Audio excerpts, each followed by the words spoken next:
What is the super bubble? Look around, folks.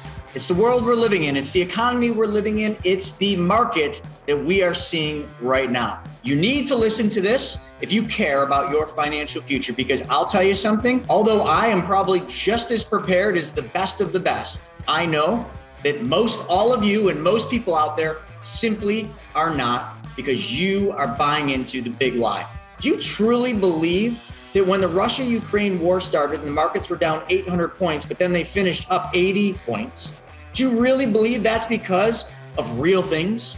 Do you really believe that that is not market manipulation? Because it is. Wake up, folks. This is one of the biggest games of smoke and mirrors, or whatever you want to call it. It is the biggest illusion in history, and you're part of the game. What's going on, everybody? I'm Chris Naugle, and today's show is a very important one. Today's show is about the super bubble. What is the super bubble? Look around, folks. It's the world we're living in. It's the economy we're living in. It's the market that we are seeing right now. That's right. It's a super bubble. It's not just a bubble. A super bubble encompasses all things. Now, let's just talk about the two that today's show is going to be focused on: the stock market, it's in a bubble, and the real estate market, which is also in a bubble. That makes the super bubble. And we're going to also talk about something that all of you are being led down a path to believe, that the dollar is trash.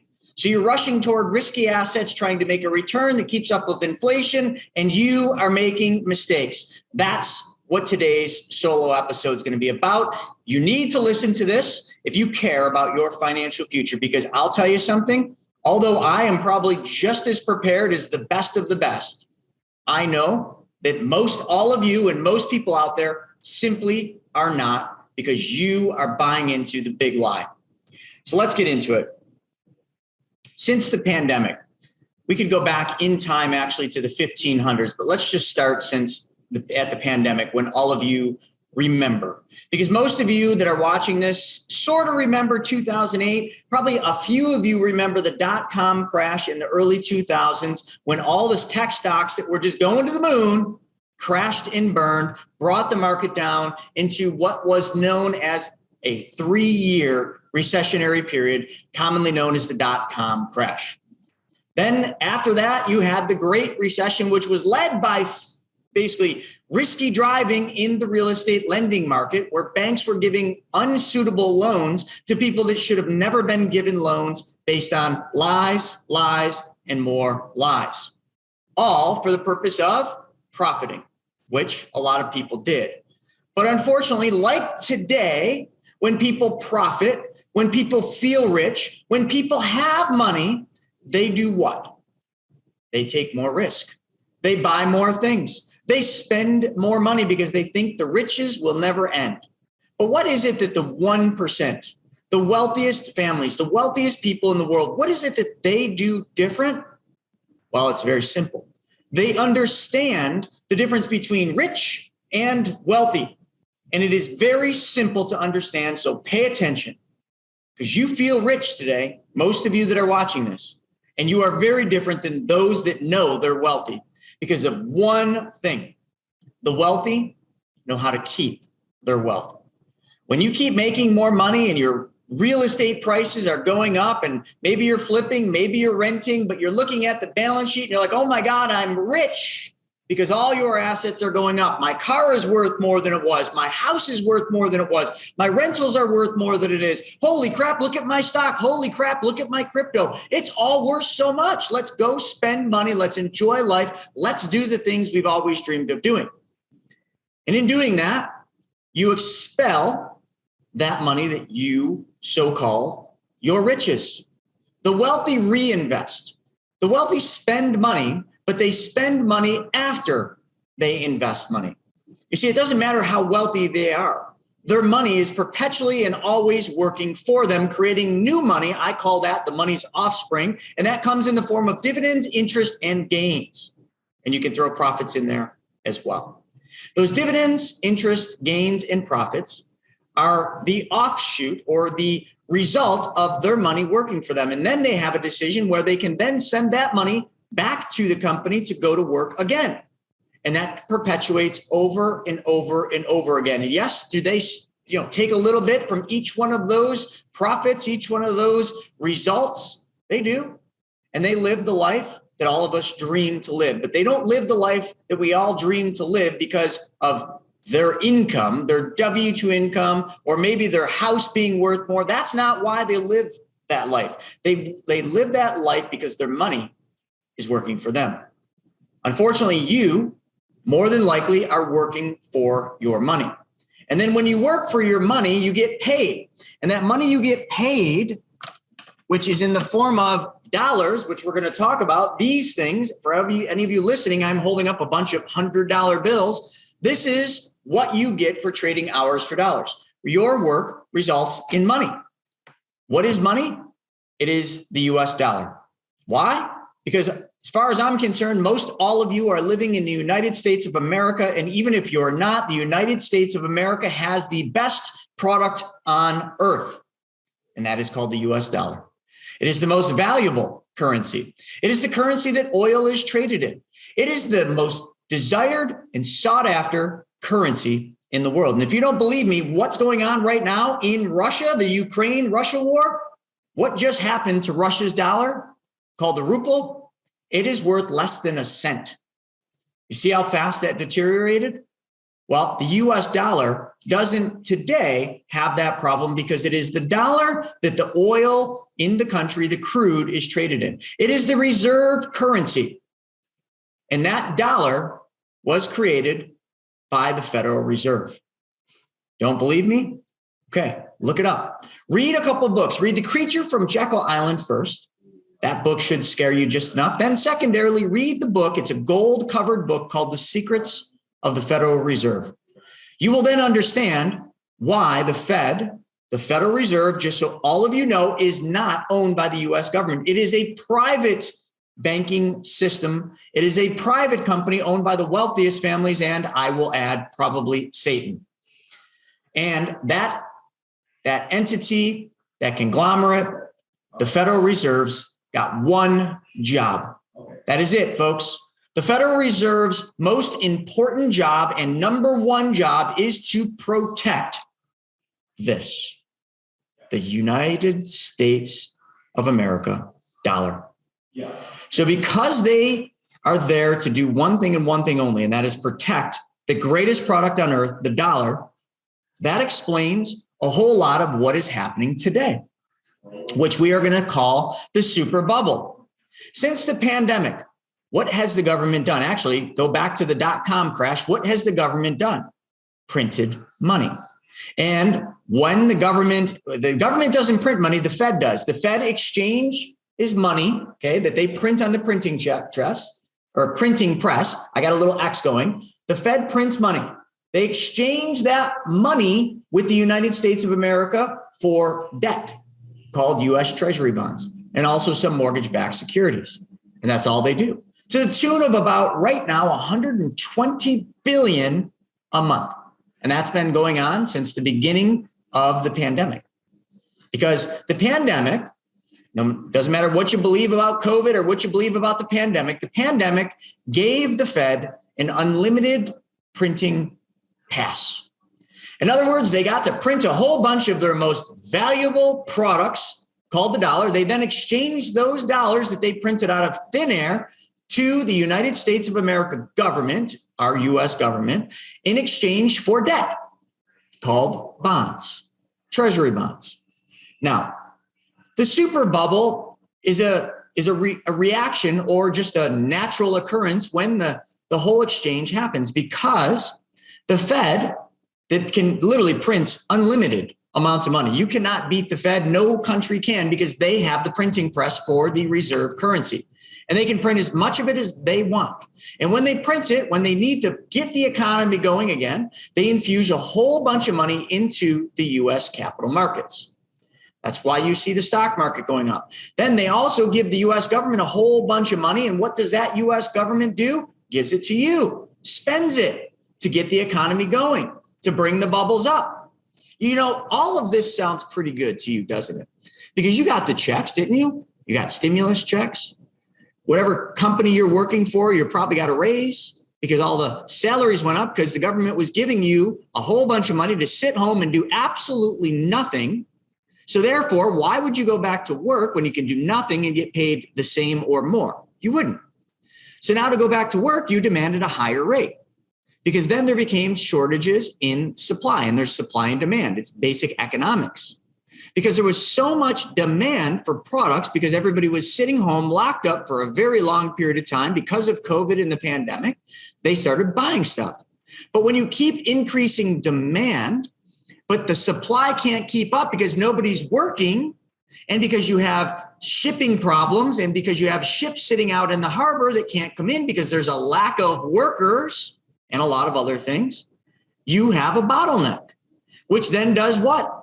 Jacks the price of things up, because supply and demand has a lot to do with the price of goods and services. But you know what else has a lot to do with the price of goods and services? Inflation. That's right. Inflation, that one thing that we all think is just exactly that. The price of goods and services goes up. Wrong. Your dollars, the Fed's most valuable product and the one that they will protect at any cost for anything. They will do anything to protect this dollar. All that happens to create inflation is this dollar that I'm holding becomes worth less. And if you don't believe me on that, let me show you something to prove that. So for any of you listening, what I'm going to do is I'm going to pull up a chart here. And that chart that I'm going to pull up is going to show to you the US dollar, and it's going to show to you how much value the US dollar has lost over time. And this should be a really compelling reason why you then start to conclude that the US dollar and inflation is there to weaken the value of your money. Because as they print money, the only place your money gets value from is, number one, the faith in the US government, but the US or the Fed reducing the value of your current dollars, if I said that right. So look at this. When the Fed was created in 1913, $100, this $100 bill that I'm holding, $100 was worth $100. Imagine that. That just seems logical, right? Fast forward to 2019.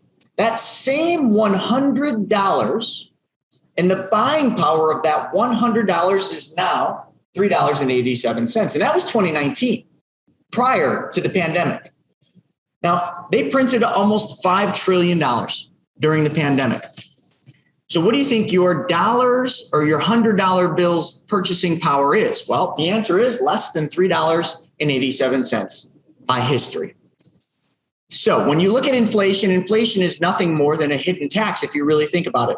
And many of you are brought to believe, because of the media and the false lies you're told, you are brought to believe that the government actually cares that inflation's going up. They want you to think that, but they don't. They want inflation to go up, because if you had debt valued at $100, okay, if you had debt that all your money was, your debts were valued at $100 in increments. So just take every single dollar was actually worth $1, and that's how your debt was created. But then imagine that dollar or $100 bill is now only worth $3.87. Wouldn't you love to pay back $100 with $3.87? Of course you would. All of you would pay all your debt off if you could pay every $100 of debt off with only $3.87. Does that make sense? Because that's what the government does.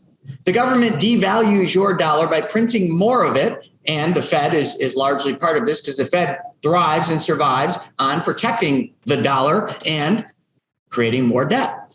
Because as they create more debt, okay, as the US government prints more treasury bonds, they then circulate those in the worldwide economy. China, Japan, all of them want US treasuries and they buy them. And then when they come due 10 years or 30 years, whether depending on which bond the country buys, let's just pick on China, when those bonds come due and they trade them in, let's just say those bonds were sold in, let's just say 1983. I'm just picking a bond. 1983, China bought a whole bunch of 30-year bonds. The dollar, $100, was valued at $9.94. That was the purchasing power of $100.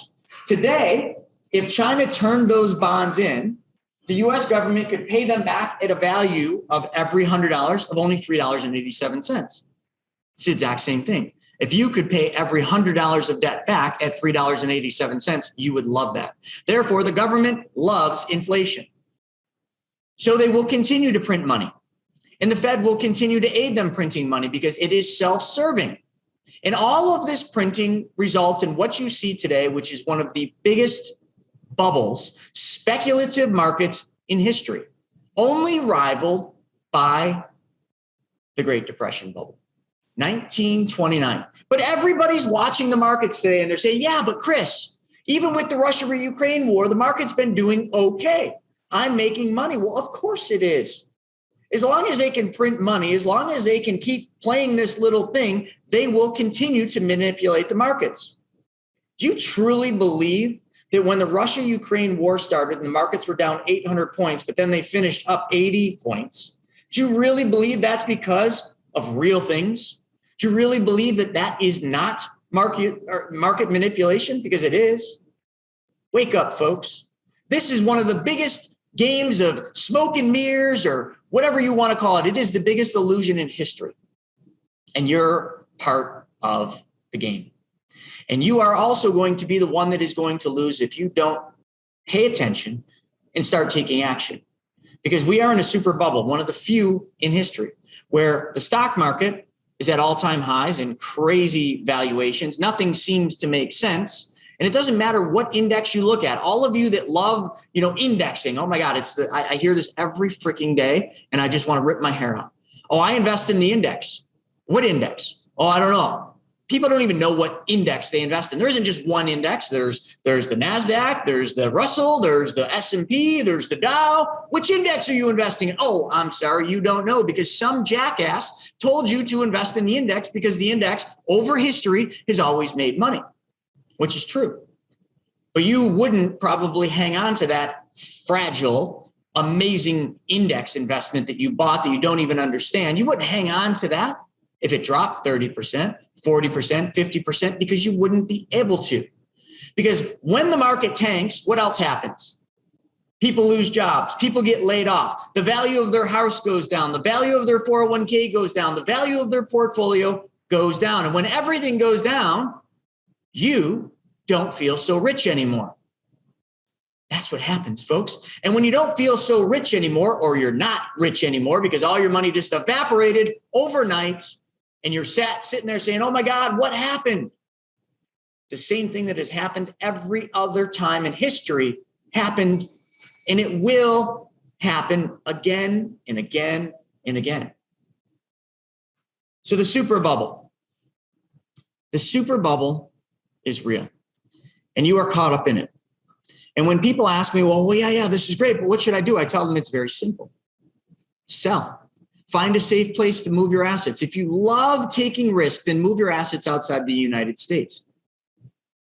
Look at international markets. Invest safely. Reduce the amount that you have in equities. Reduce the amount you have in risky assets. Change your strategies from a short-term strategy, or what we call get-rich-quick strategy, to a long-term strategy when it comes to real estate. Because if you're playing the short game in real estate, you're going to lose. But if you're playing the long game and you truly have the capital to play the long game, you could win, but it's going to take you a decade to get back where you're at. Don't believe me? Look at any other period, folks. If you bought a house in 2006 and 7, it took almost a decade to get the value of that house back, maybe even longer in certain parts of the country.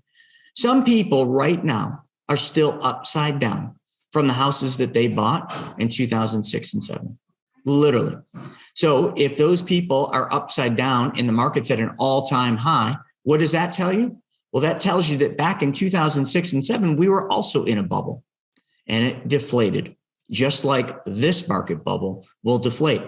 And when it does, which could be very soon, because you're seeing a lot of signs right now, you're seeing all this, the telltale weaknesses that the market is ready to collapse. You're seeing things that don't make logical sense. You're seeing things happen in the markets that even the best of the best out there can't explain, and they just chalk it up to say we are at the end of a cycle. Things won't make sense until they all do. And what they mean by that is when they all do means when the market collapses. Folks, super bubbles can't last forever. They won't last forever. I can't tell you when and how or what's going to trigger this bubble, what's going to be the pin that pops the bubble. But I can tell you one thing with utmost certainty. It's coming. It's coming, and it's going to be bad. If you ask some of the utmost expert economists or hedge fund managers that have been in the game for a long time, when you watch their videos, you're like, wow, that guy's old. Yeah, he's wise. He's seen this before. When you watch them, they're all saying the same thing.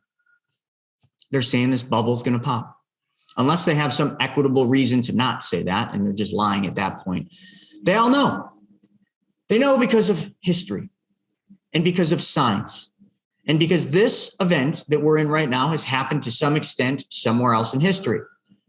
Some of it looks very similar to 2006 and 7. Some of it looks incredibly similar to the dot-com crash. Some of it looks incredibly similar to the inflationary problems we had in the late 70s and early 80s. And I will tell you, the whole thing looks awfully similar to what we saw in the roaring 20s leading up to 1929. And the funny thing is, everybody keeps saying, yeah, but it keeps bouncing. The market keeps bouncing. Well, guess what? 1929, what is it that all of you know happened that year? That's right. That's the year the Great Depression started. But you realize that year, the market had lots of rallies. The market would drop and then rally back up just like it is today. Exactly the same. And it was exactly the same in terms of why, because it was manipulation. Back then, it might have been the big bankers because they had all the money. The government wasn't doing what they're doing today because they didn't have the printing press in full steam. They hadn't figured that thing out, but they did print a lot of money. They did create a lot of debt. But that was also coupled in 1929 with big bankers dumping hordes of money into the markets to control it and manipulate it. And when they controlled and manipulated the markets, eventually that too came to an end. So what do we do? Well, if the Fed's number one job is to protect their greatest product, the dollar, well then don't try to beat that. If the dollar is the greatest product on earth, understand that and then follow the big money.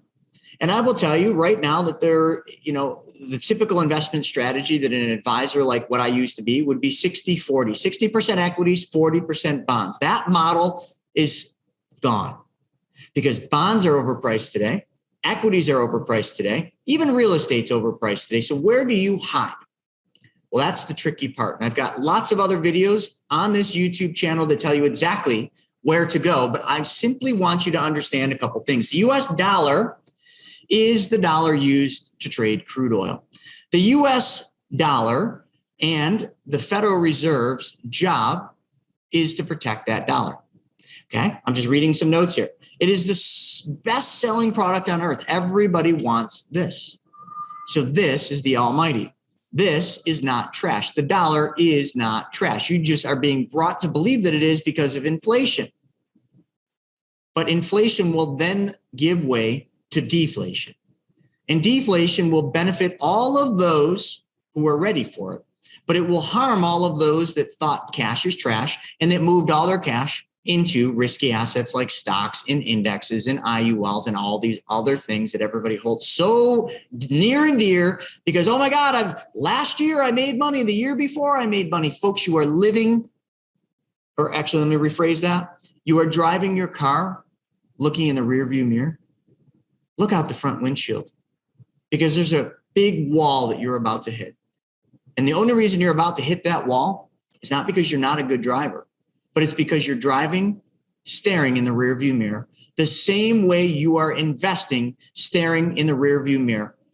Look out the front windshield investing, and you will see the wall that you're about to hit. It's right there. It's not even hidden anymore. It's right out in the open. You can see it coming, but you're so busy and so caught up in that rear view mirror in past performance.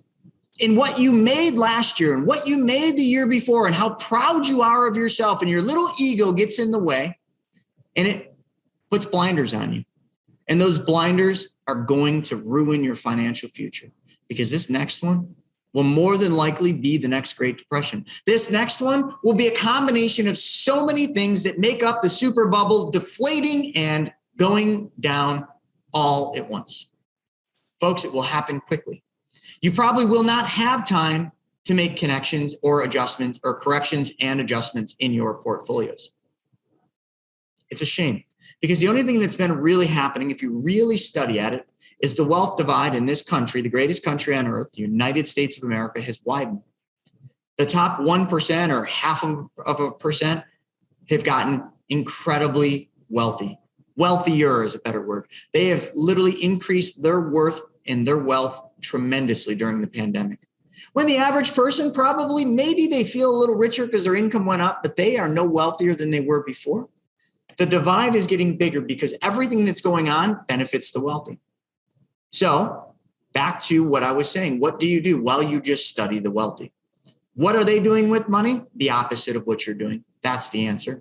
What have they been doing with money? The total opposite of what you've been doing. The opposite of what you've been told to do. The opposite of almost everything you've been brought up to believe is the right thing to do with money. That is what the wealthy do.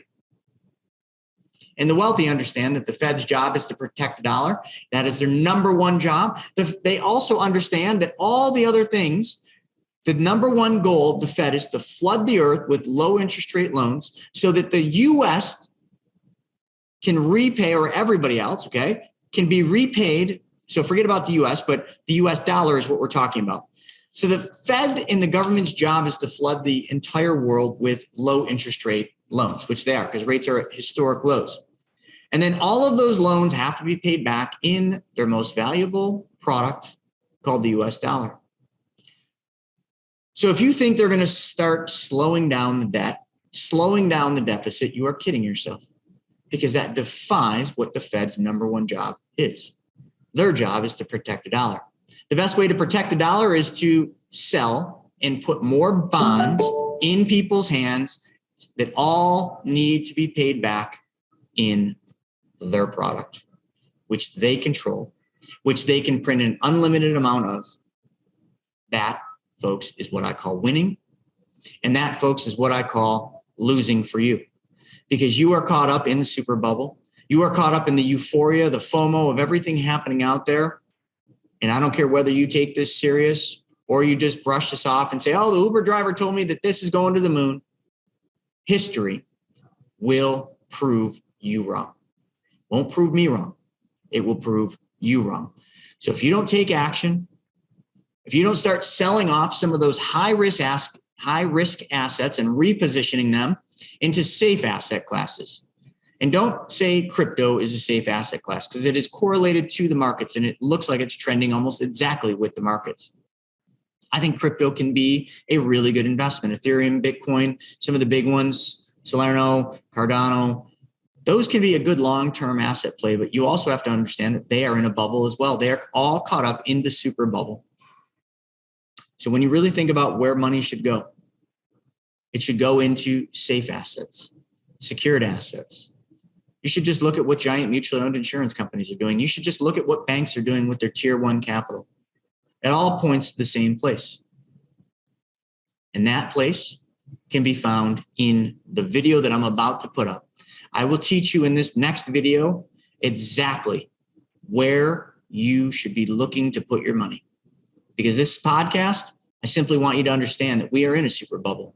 I want you to understand what a super bubble is, and I want you to understand what the Fed's number one job is and what their number one thing, the number one thing they're going to do is always protect the dollar. And if you are in harm's way on that, they're going to run your ass over. So I hope you all enjoyed this solo episode, the super bubble. And also I want to help you take action because I know a lot of you don't like taking action. You listen to these, you're like, yeah, that was some good info, but I don't know. Because knowledge is nothing if you don't put action behind it. So I want to give you something for free. Right there, we just talked about the wealthy. This book is called Mapping Out the Millionaire Mystery. It should just be called Mapping Out the Wealth Mystery. But this book will teach you exactly what wealthy do with money, where their money starts, where they store their wealth. Mapping Out the Millionaire Mystery, I will give you for free. But you got to take action. You got to do something. And that's something you have to do. Does not involve spending your most valuable dollars. It involves you going to chrisnaugle.com and go down a couple clicks and you will see books, or just go into the little hamburger and click books, and I will give you my books for free. You can have all 3 of them if you want. The only money I will ask you to spend is the money it costs to ship those books to you, or get them for free by just clicking the ebook. But what I just told you to do is to take action. The question is, are you ready? Are you ready for what's to come? Are you ready for the storm? And are you ready to take action? Or are you going to keep living with blinders on? Are you going to keep believing that this false reality, this illusion, is going to keep going? Well, that's for you to decide. I can only point you in a direction, give you the facts, and show you the history, show you that history will repeat itself yet again. And then from there, you got to take action. Folks, I hope you enjoyed this episode, and I hope you take action. But if you like this episode, why don't you check out this video right here, because this one will show you how and what to do with your money. Thanks for joining us. We'll see you next time.